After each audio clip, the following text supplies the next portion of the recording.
Zero. All right. We're live on YouTube, ladies and gentlemen. You missed the first 2 lines of my Daily Bone podcast, intro, but we've been troubleshooting a little bit, but we're here. We're ready to rock. Today, we're going to discuss the latest token airdrop that went live and the Binance Mafia's lack of token listings over the last couple months.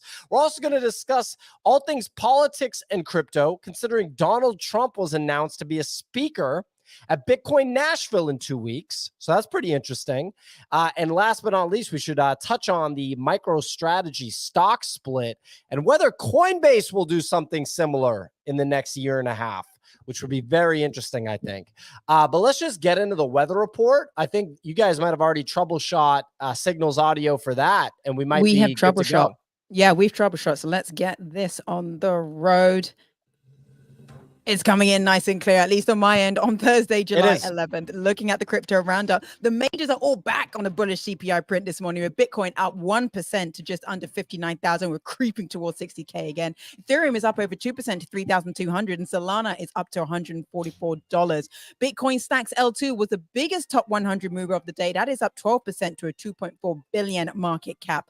Over the past 24 hours, top 3 stories. Well, firstly, Trump was announced as a headline speaker at Bitcoin 2024 in Nashville at the end of this month. Conference organizers applauded Trump for support for the American Bitcoin industry in May and his alignment with the Bitcoin mining industry. Secondly, Goldman Sachs digital assets global head Matthew McDermott has announced that the firm will launch 3 tokenization projects this year. Details of the exact assets weren't provided, but will reportedly target the US fund sector and European debt market. And then lastly, Mocha versus Mocha token went live this morning and opened at 800 million market cap. Mochaverse NFT holders are provided with the option to claim their full distribution or defer most of their claim to October and receive bonus tokens in the process. That is all for the weather report today, folks. It is back to you in the studio.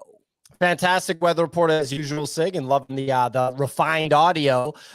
So look, this is from the NFT corner of the market. There's an organization called Animoca Brands, which has been in business for over, I believe, 20 years, if I'm not mistaken. It's a multi-decade organization, a video game focused company.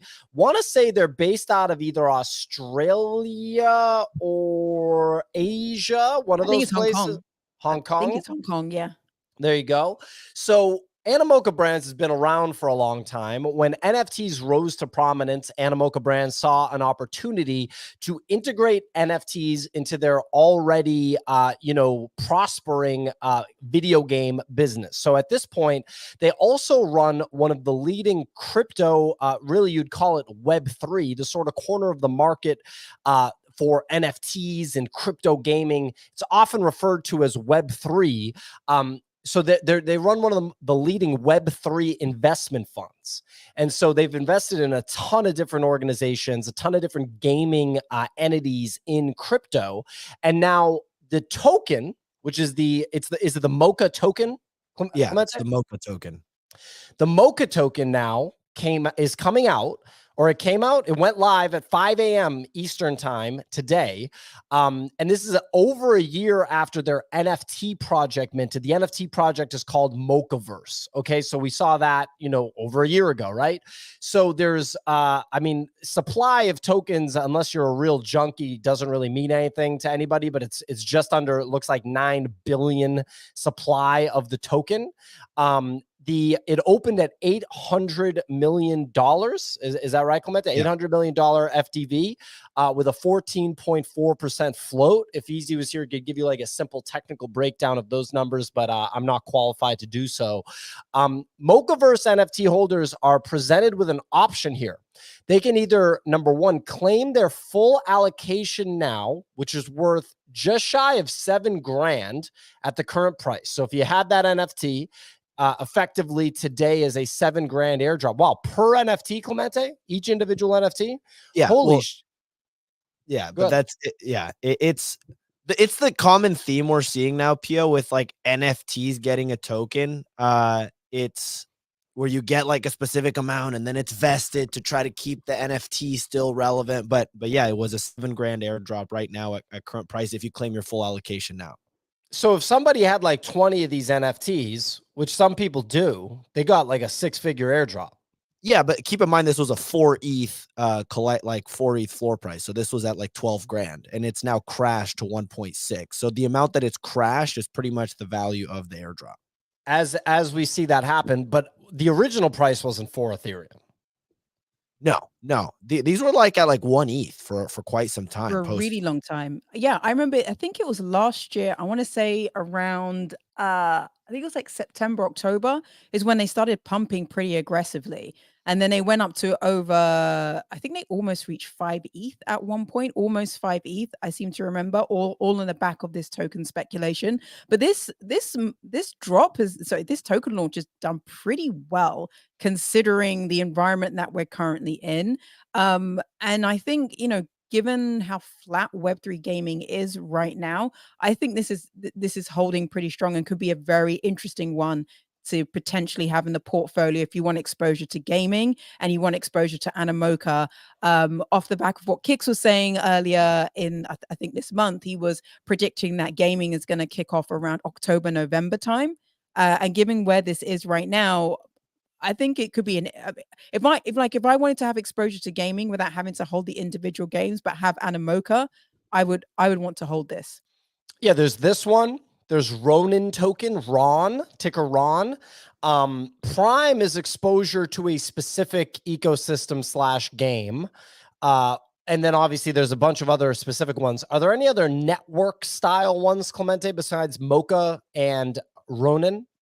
Portal Coin is trying to be one. They're more of a launch pad. So it's interesting. These NFT projects that launch, you have like Portal Coin, which is gaming launch pad. Same with like the Mon token. I would say it's like a Mon protocol. And then you have Meme Coin by the Meme Land team. That's also like a launch pad style. That's also NFT native. But the common theme I found here, Pio, is I can't remember the last time we had a Binance listing. The Binance Mafia wants nothing to do with these, and that's what many people were expecting, given that it's Animoca Brands, that they would be able to get a Binance listing. But it's pretty much basically since CZ's been in jail that they haven't listed like basically anything. We didn't see Blast, we didn't see ZK Sync, we didn't see Layer Zero, and now Mochaverse. And yeah, okay, fair.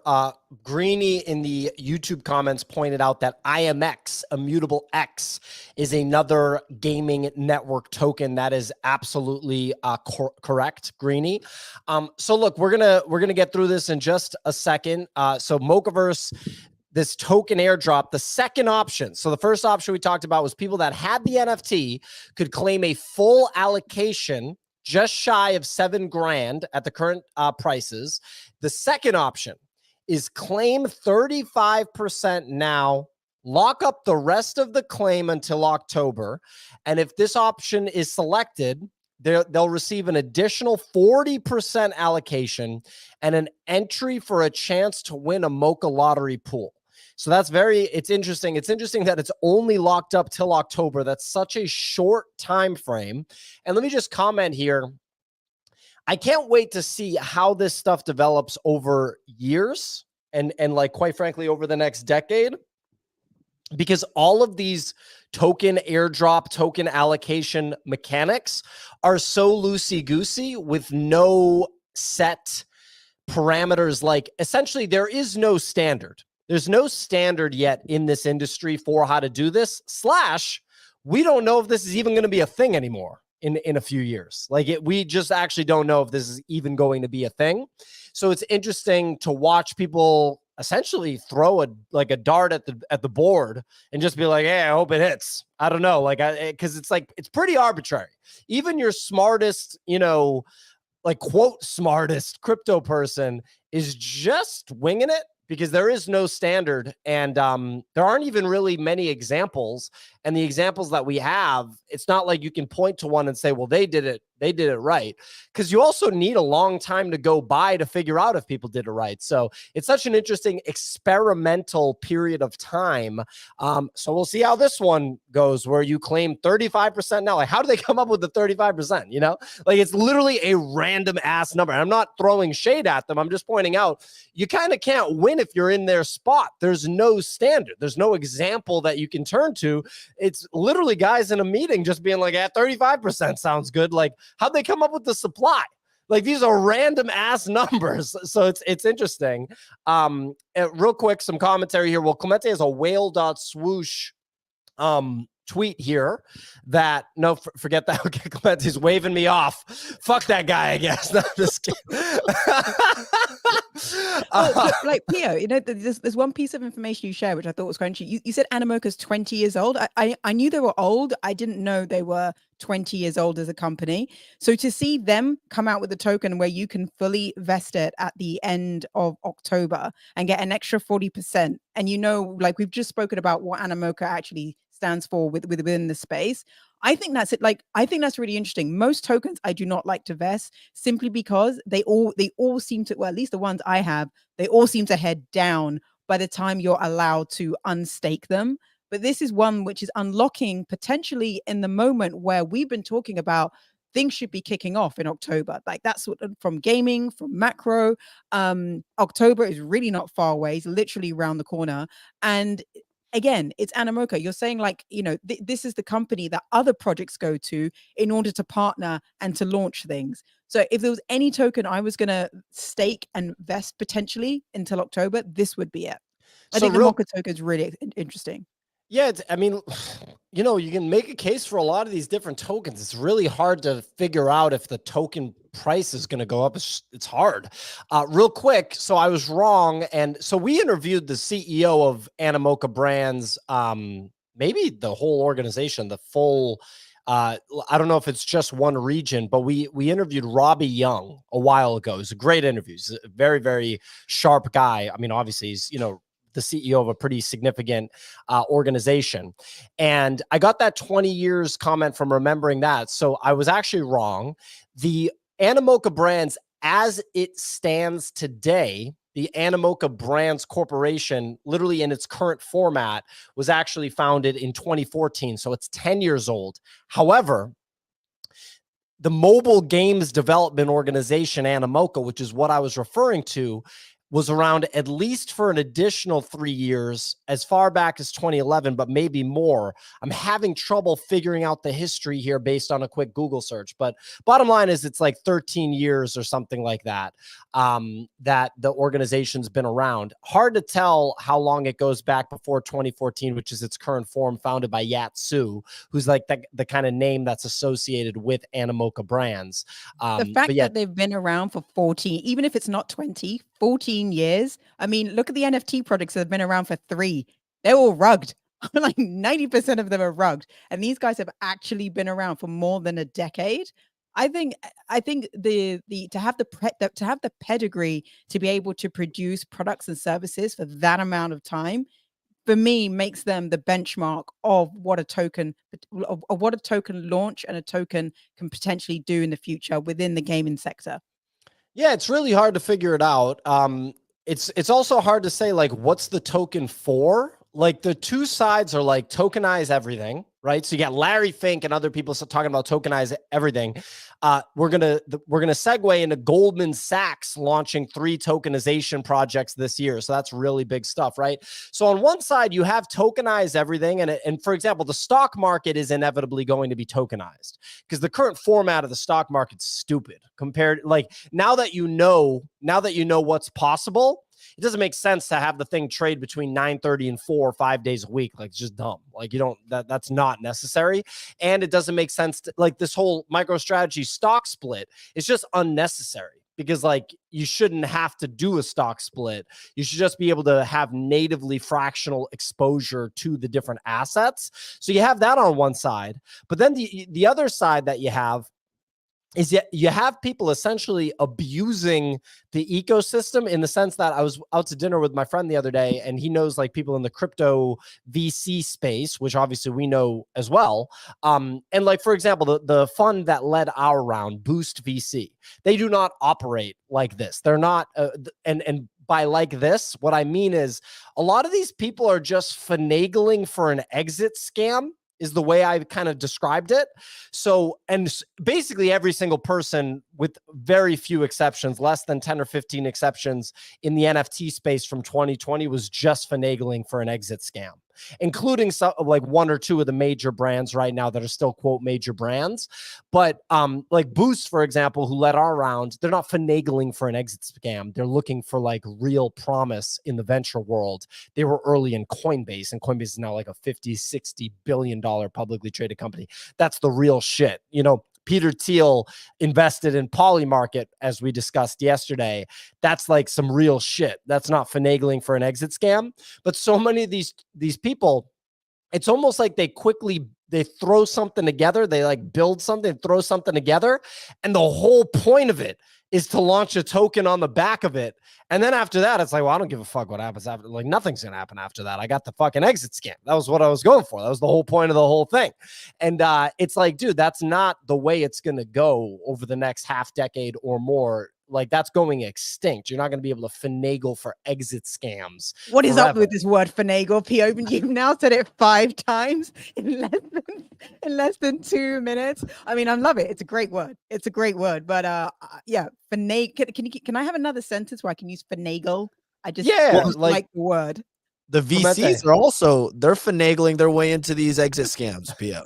They are. I mean, that's part of it, is they're also raising, and like, they're coming in and raising for this project, whatever it is, and they're raising at these token prices, and the VCs are getting in on it, and they're just not dumping it, but they're selling their allocations as time goes on. And that's why we have these like low flow, high FTV, where it's like 10% of the token supply is actually unlocked at launch, and then it unlocks over the next several years. And every time those VCs are just selling their bags. We're going to talk about it tomorrow with Easy, but there's like hundreds of millions of token unlocks happening this month, and it's kind of wild. I've gotten a little bit more into that, and I didn't realize the extent of how big these unlocks are. Yeah, I mean, it's just gonna go, like, that sort of structure is gonna go extinct. Like, the point of launching, like, Mark Zuckerberg, when he was building Facebook, wasn't making decisions about the growth of the platform to just give some dickhead an exit. You know what I mean? Like, that's not like the way it works. Elon Musk is not angling SpaceX to give random dickheads exits. It's not, he's like trying to figure out how to make the rockets reusable. Right. It's a little bit different. But they are in a way, but Pierre, they are in a way, because if you VC back, you do have goals that you have to hit every quarter or every 6 months or every year for them to get future funding. So there is that running at, you know, running concurrently, and then in the future there is the potential exit. So that does happen. But you're talking about true business progress, like actual business metrics that show the health, growth, and sustainability of the business. He's not like, yo, we're going to launch this SpaceX token when the market's hot, and I'm going to get it exchange listed on Binance, and you're going to be able to sell it all. Like, that's a little different than being like, you know, we're actually turning pretty good revenue on this rocket stuff. Like, that's a little bit different than, I'm talking, the crypto people are like, not focused on building anything. They're like, we'll have the token ready, and we're paying attention to when the best time is, and let's scratch those guys back so that they'll promote the token, and we'll scratch the exchanges back so they list it on day one. I'm just saying that's not how it's going to be forever. And like, these people are like trying to sink their teeth into it right now. It's like, I need to make as much money by dumping a bullshit token on as many people as I can. It's just like, dude, that's not how it's going to end up going. Like, anyway, moving on to Goldman Sachs launching 3 tokenization projects this year. Another example where they're not finagling for an exit scam. Details of the assets have not been provided yet, but will reportedly target the U.S. fund sector and European debt markets. Okay, very interesting. They're planning a marketplace to trade tokenized assets. That sounds like the new version of the stock market to me. Unlike other firms, they're opting for permissioned blockchains as opposed to working with decentralized chains such as Ethereum for regulatory purposes. Shocker, ladies and gentlemen. They're going to go with a regulated option as a goddamn 100-year-old insanely regulated financial institution. D-Farmer said and so it begins, the beginning of the end. It's the last dance for the degens. It's an interesting take. Well, when you're talking about the literal mass adoption and progression of an industry, that's an interesting way to put it. Sounds like someone finagling for an exit scam. Let's talk about the upsides or the downsides of institutional adoption in crypto versus retail. Sig, I'd love to know your take. First of all, I love D-Farmer's The Last Dance for the Degens. That's absolutely brilliant. I think by that, what he means is that volatility in this space and across crypto assets will slowly just diminish over time. And that's what he's alluding to when he says the last dance there for the Degens. I think it's super interesting to see Goldman Sachs come in and do these tokenized funds. Again, or even though we're going through sideways summer, everything that's been happening in the last couple of months against the Bitcoin price going down has been incredibly bullish. In fact, I think people would find it more bullish, but because Bitcoin isn't going up, people are kind of just dismissing that piece of news. The only thing I would say contrary to this news is that Goldman Sachs and all of these big investment banks, sometimes they get a bit excited. They come up with a product and then 12 months later they pull it and just say, there wasn't interest from our clients. For example, just being able to have Bitcoin products or crypto products. Again, they will have it one time and then they'll take it away. Something like this, it'll be very interesting to see whether it actually stays and it isn't pulled in the next 12 to 18 months. I hope it isn't pulled. I hope they are moving in a direction of tokenized assets for their clients and they see more and more demand from it. They said in that article that they ran a symposium in London about this topic and it had lots of feedback from clients. And the idea is that this is something that clients want. Goldman's need to come up with a product, and then they don't want to have something tokenized for the sake of having something tokenized. They actually want to use their technology for the value that it brings. So I'm going to be watching this. It'll be interesting to see if JP Morgan, Credit Suisse, UBS, etc., the rest of these banks are moving in that direction, or if it's something that we're only going to see from the US giants and the likes of BlackRock and other entities which are similar. Yeah, literally talking about institutional adoption of crypto technology by the biggest players in the space to improve their existing infrastructure. Crazy idea. Real quick, I just want to shout out one comment. We got Roy, apparently very mad at Elon Musk. I brought up Elon Musk as an example of someone actually making something versus angling for a crypto exit scam. I used a different word there, Signal, besides finagling. I said angling. He said that Elon dumps BS products like Cybercar. It's called Cybertruck. And also he's comparing a bunch of crypto assholes making a website as a front to be able to launch a token. And he's comparing that to Elon Musk literally revolutionizing vehicles and making a bulletproof truck that looks nothing like anything else on the market that's fully electric, making it in factories and shipping it all over the world, garnering a lot of attention. Yeah, I agree with you, Roy. That's the same thing as making a website so that you can launch a token and scam everybody. Real quick, so moving on. Well, and last thing on the institutional adoption piece, and really just the response from D-Farmer, and I'm seeing like Greeny, for example, who's I believe a full-time trader as well. Greeny commented that this is the last cycle for crazy gains. I agree and disagree with that, right? Because Bitcoin, for example, as the hard money global standard, is going to eventually go to $1 million.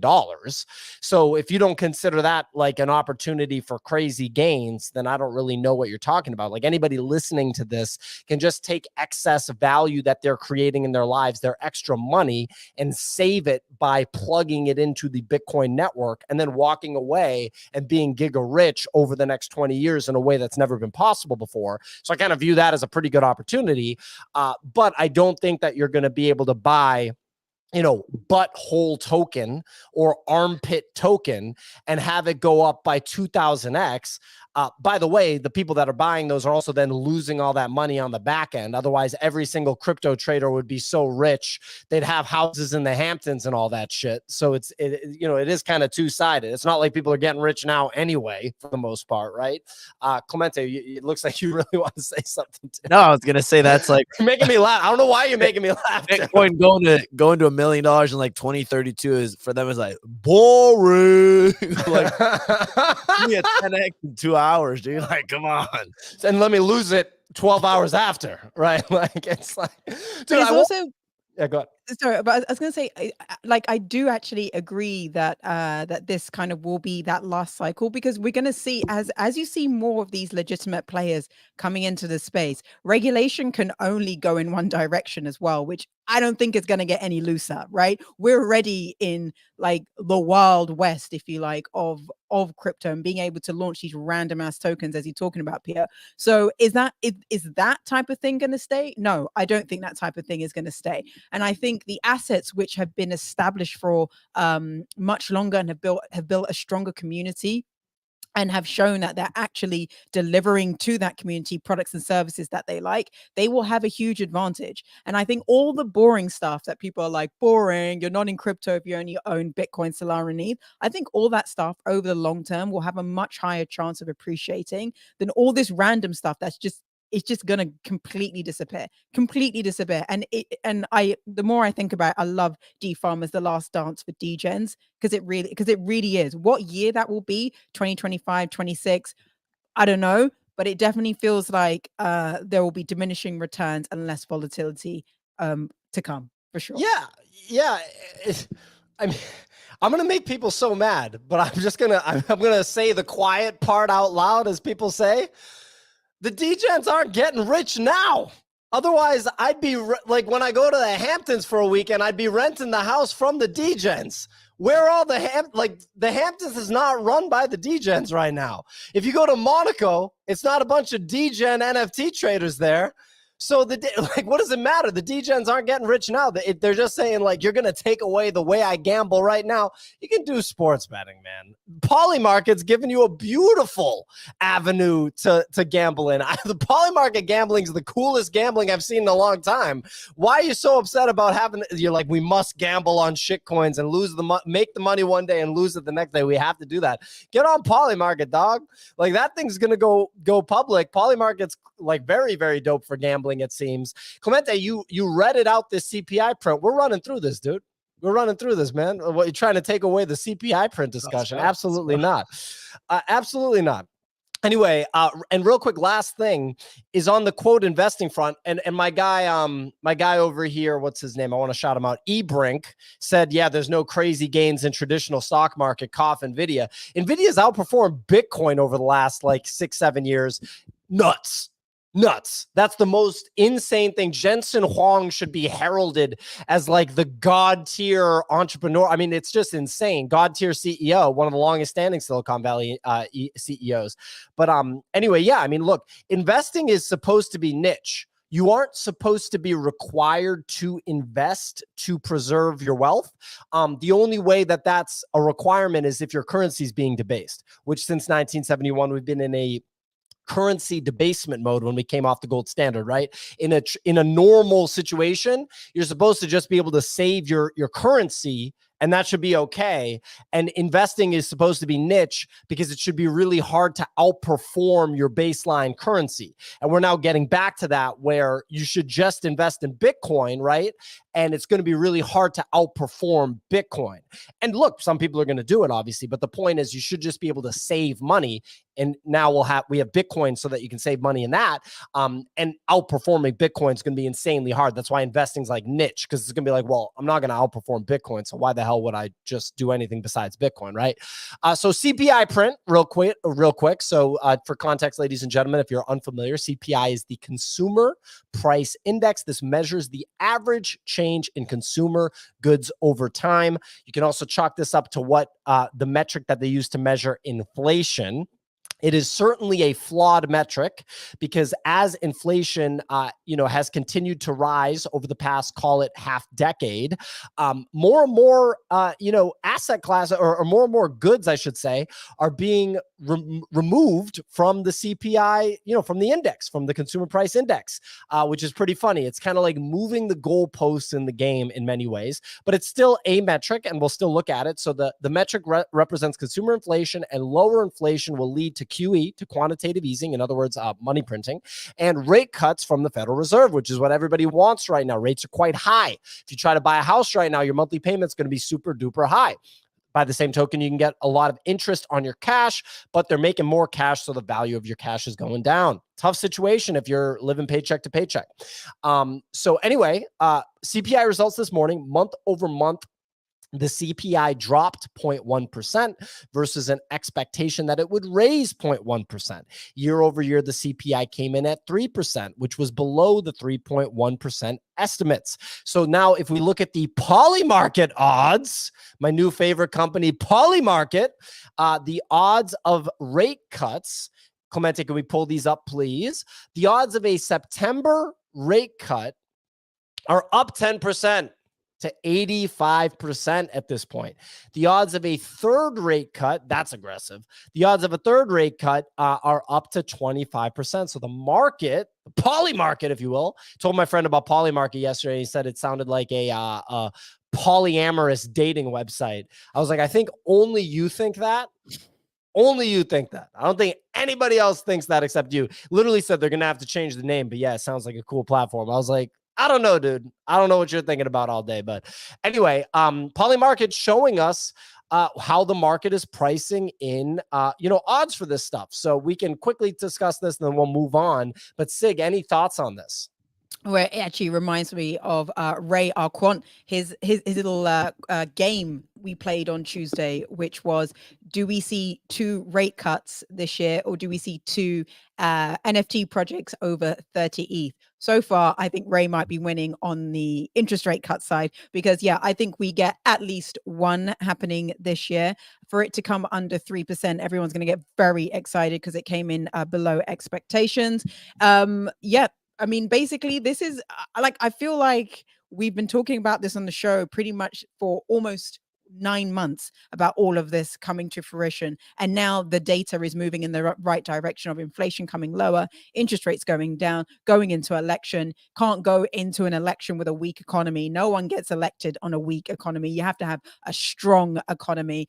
And, all the excuses of what, I inherited a bad one doesn't count when it comes to November and they're about to go to the ballot. So really, the economy needs to look good, and that's going to look good by potentially cutting interest rates and making everyone feel a lot richer. So yeah, this is good. We're moving in the right direction for the predictions that are coming this year. So let's see if we can squeeze in 2 before the end of the year. Don't think so, but at least 1 for sure. Bet on it. Bet on it on Polymarket. Wonderful summary signal. Real quick, another thing Clemente marked in red because he didn't want me to discuss, but I'm going to discuss anyway very quickly. Won't be long. CFTC chair states Bitcoin and Ethereum are commodities. Okay. So in the state of Illinois, Bitcoin and Ethereum have been ruled as commodities. This is some fascinating stuff because essentially they just don't know, they can't call these network securities for good reason, because they're not securities in the traditional sense. The definition of security is like 100 years old. So, yeah, I mean, we have a kind of a revolution of how to classify assets. It's pretty cool stuff. Question from the British. So does that mean you need to go to and move to Illinois for your Bitcoin and your Ethereum not to be counted as a security for it to have a commodity, or by living in a different state, is it still counted as a security? How does that work?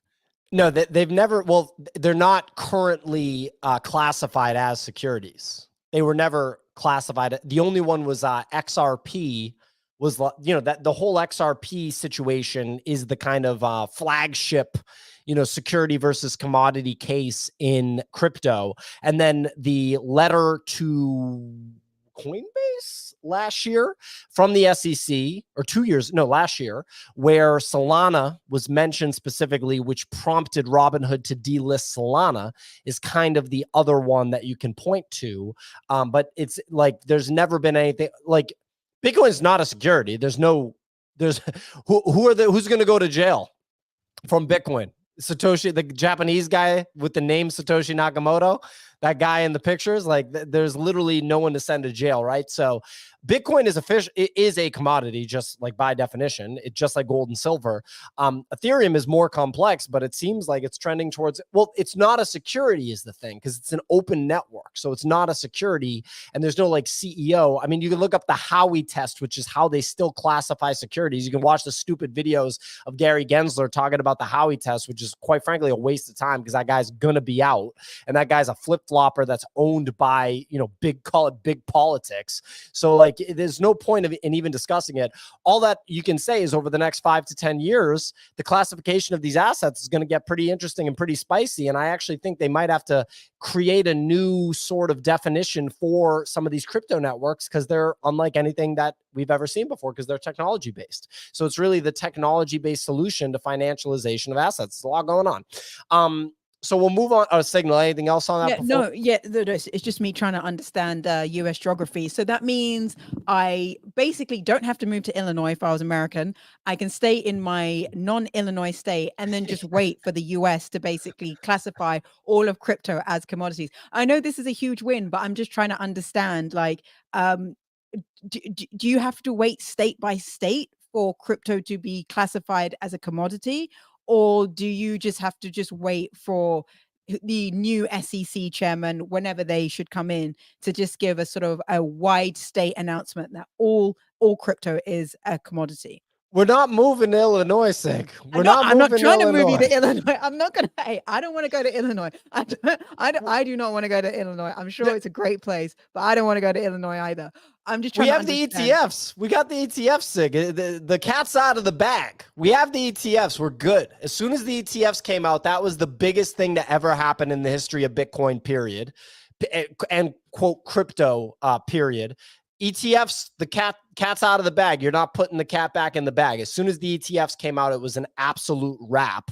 Real quick, we got people saying that that Gary Gensler should compete in karate combat, which is pretty funny that all of a sudden that's where we're at. I'm going to go ahead. If Polymarket had odds on that, it's going to be a 0%. Let me tell you that. And then we got Greeny going, America's so goddamn complicated, mate. Well, sorry, we're not just drinking coffee and you know, eating Aussie pies, Greeny, you know, drinking Fosters. We're over here trying to figure some shit out and drive it forward. And I'm just giving you a hard time, Greeny. But anyway, moving on.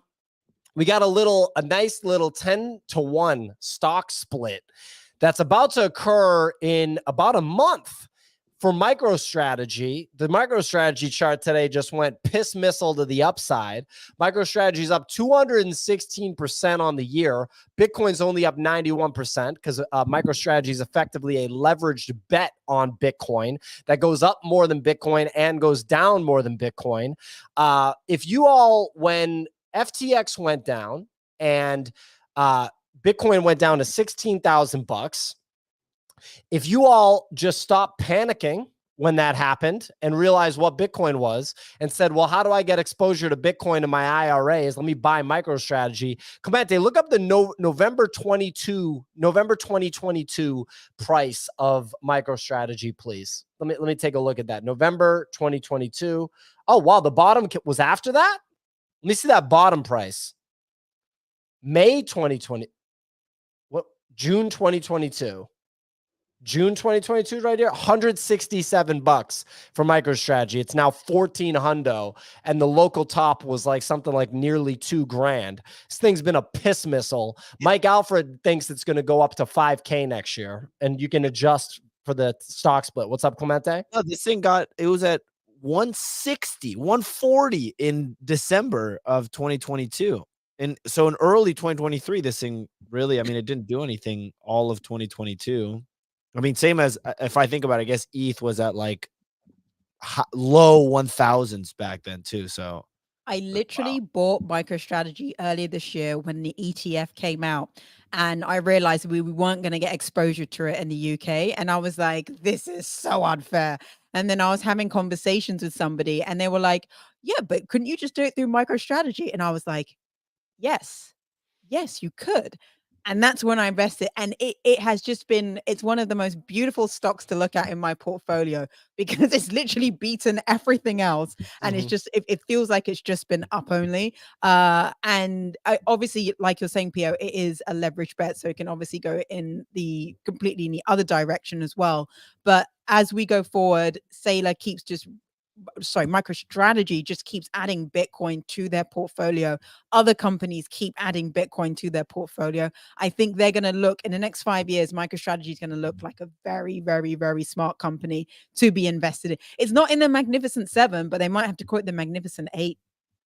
Well, something else is going to come out of the Magnificent Seven over time because it's just how it works. Just like how Fang had Netflix in it. Now everyone's like, fuck that. Netflix. We don't want that shit. Like straight up. So real quick, Greeny giving us some great stuff to discuss here. Greeny said Coinbase and MicroStrategy, mate.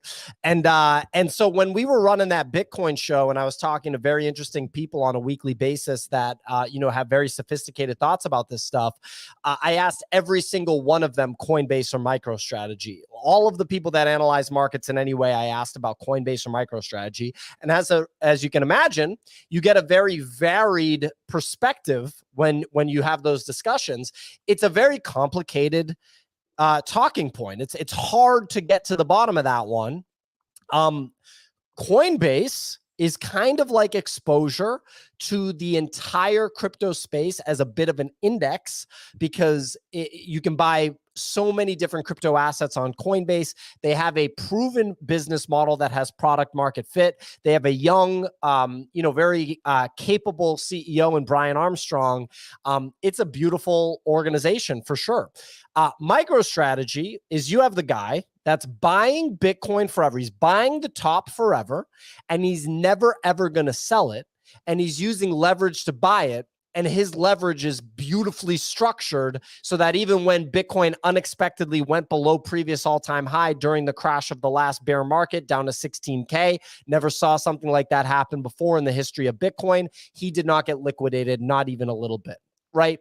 So it's like, all right, do I want leveraged ass exposure to Bitcoin by an old company that was making software that no one really cared that much about before he started going ape shit on Bitcoin?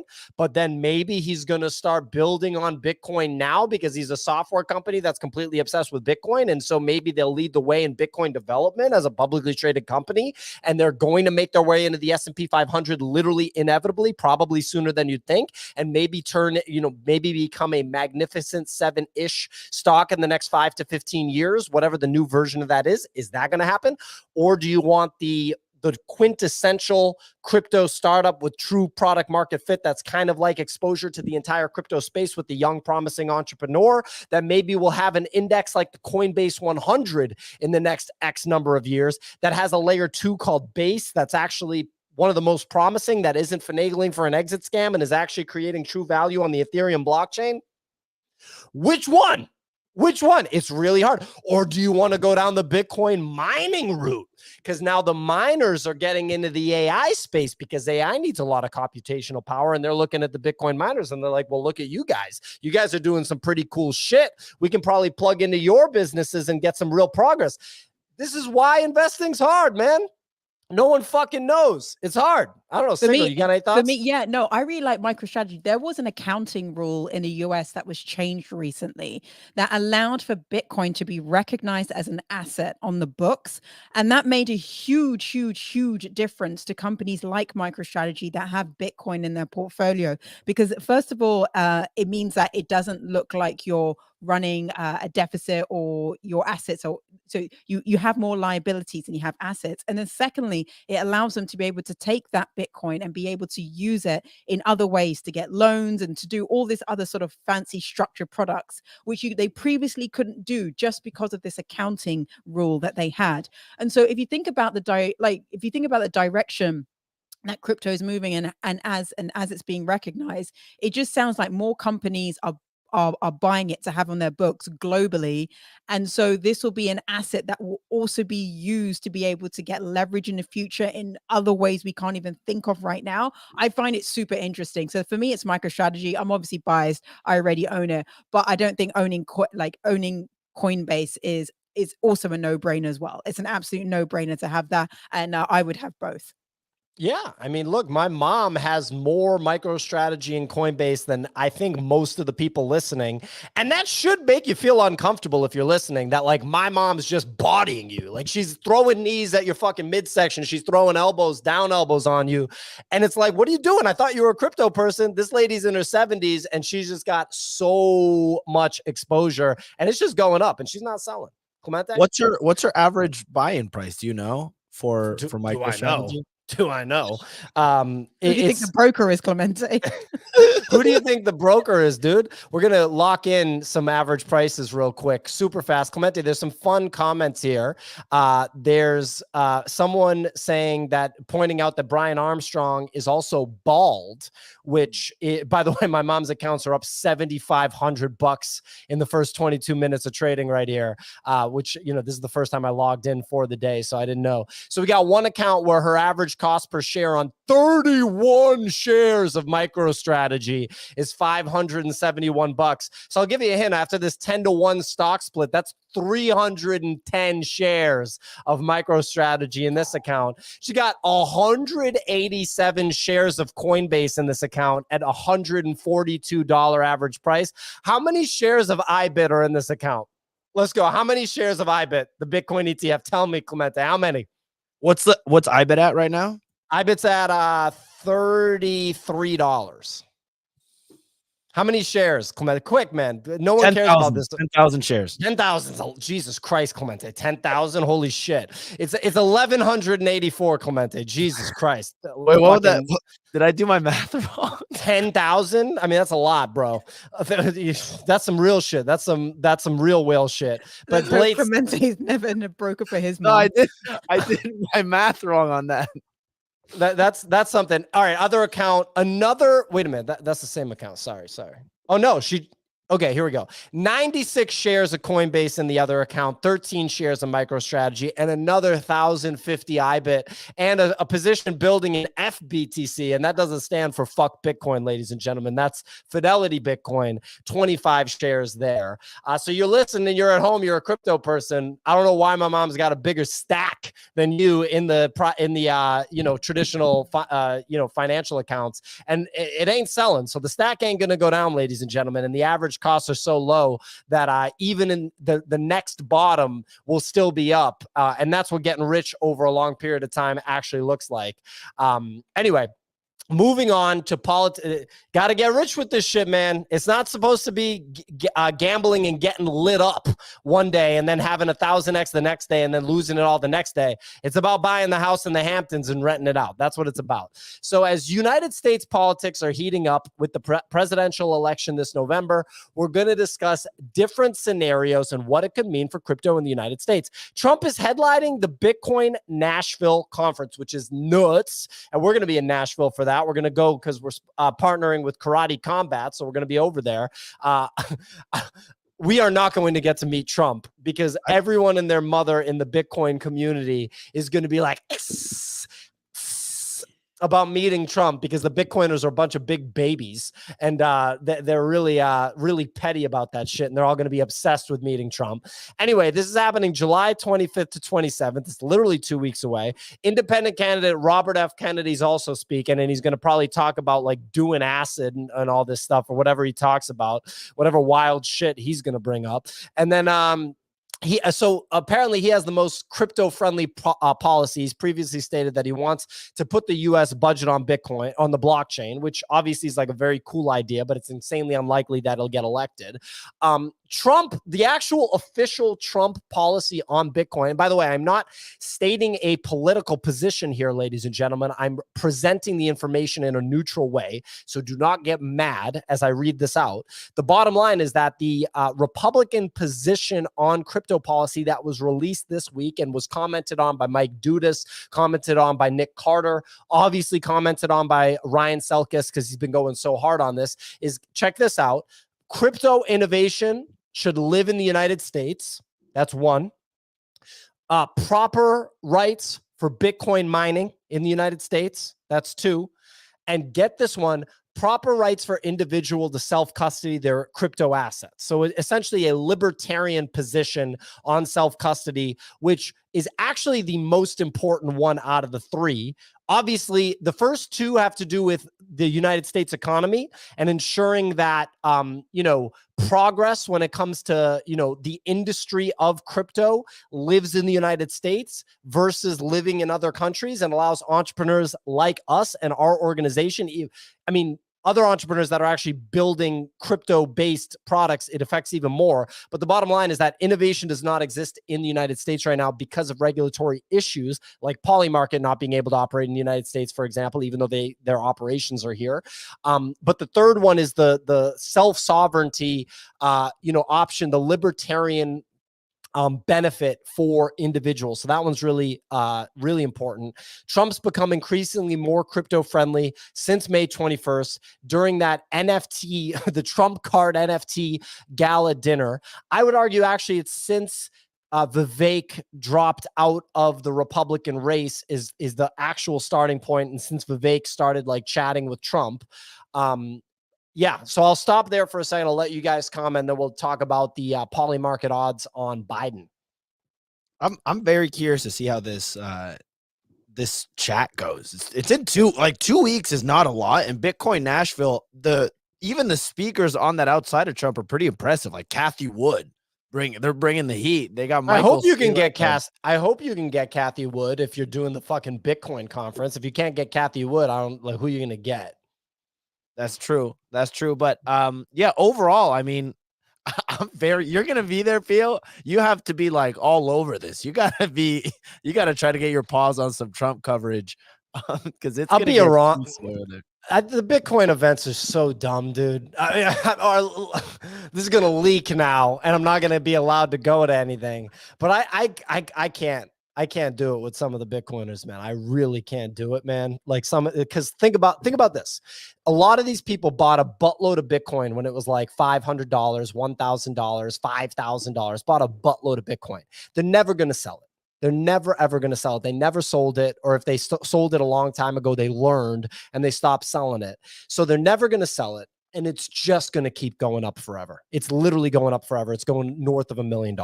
So they're going to get so filthy rich, and all they have to do is just hold it. They don't have to work. They don't have to do anything. You just hold it, and it goes up and up and up.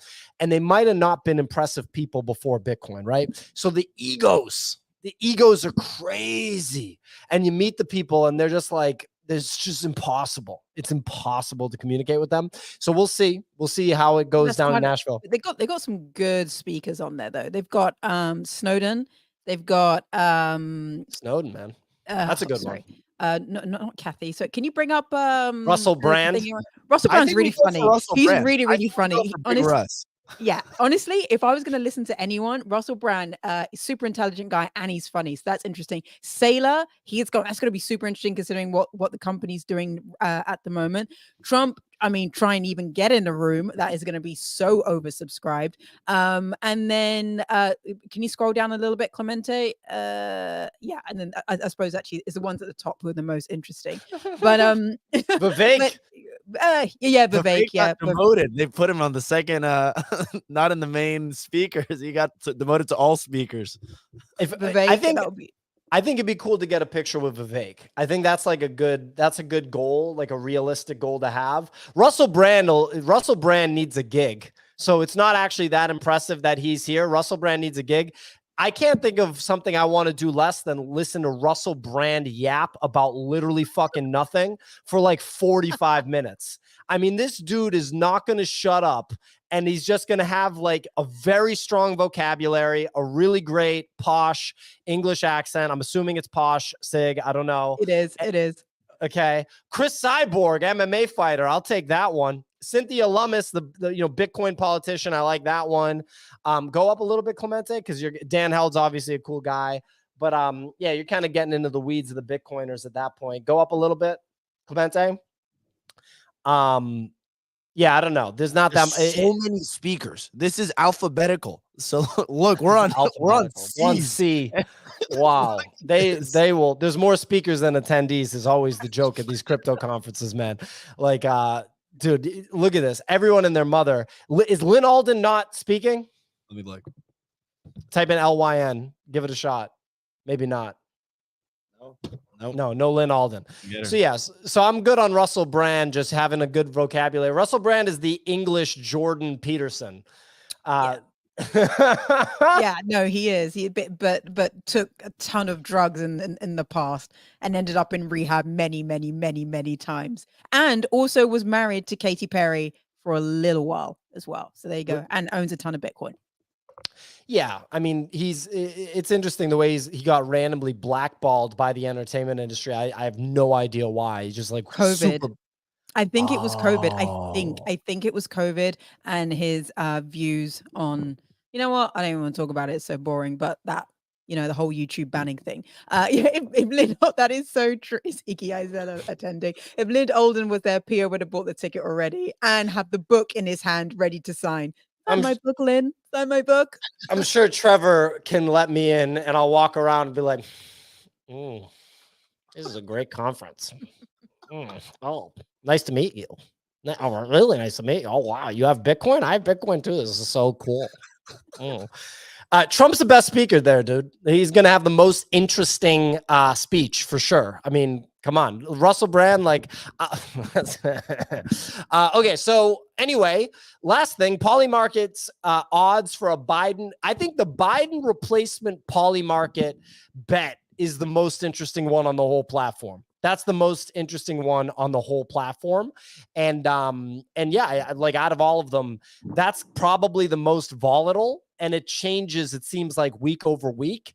This is the one that I'm watching. Clemente, what would it take for you to bet on this? I would bet. So you would bet the no, basically. So you can 2x. This is not bad. This is I mean, I'll straight up do it. I just got to get USDC on Polygon. You'll do it? Yeah, this is like a free 2x. I forget who was tweeting about this. I was literally like in politics. He's like, yeah, this is the easiest money I've ever seen. Really? Extra money. Yeah. Are you tweeting about Polymarket? Yeah. And it was like Biden betting the no on Biden that he's a Democratic nominee is like the easiest money of all time. Polymarket is going to go public in the next 5 years. Absolutely love to see it. Absolutely love to see it. Going to be a publicly traded ass company in the United States in the next 5 years. So absolutely love to see it. Who would you take? So you'd say no on Biden, and who would be your yes then out of that list? I would go with the Kamala-nator. Kamala Harris would be my pick. The Kamala-nator, dude? Yeah, I would go Kamala-nator. I don't see any of these other guys being. I mean, Hillary Clinton at 2%. What are we talking about? No, Obama, no way. I would go with Harris as well. I'd go with the Kamala-nator for sure. Yeah, they got this washed ass Hillary Clinton on this list. Come on, man. Who's even putting a yes odd on that? Come on, man. Gavin Newsom is interesting at 4%. I like that snake. Seeing that snake at 4% is pretty interesting. That guy'll stab you in the back. I'm not super into. I lived in California for 4 years, ladies and gentlemen, so I know about that snake. Anyway, go ahead, Clemente.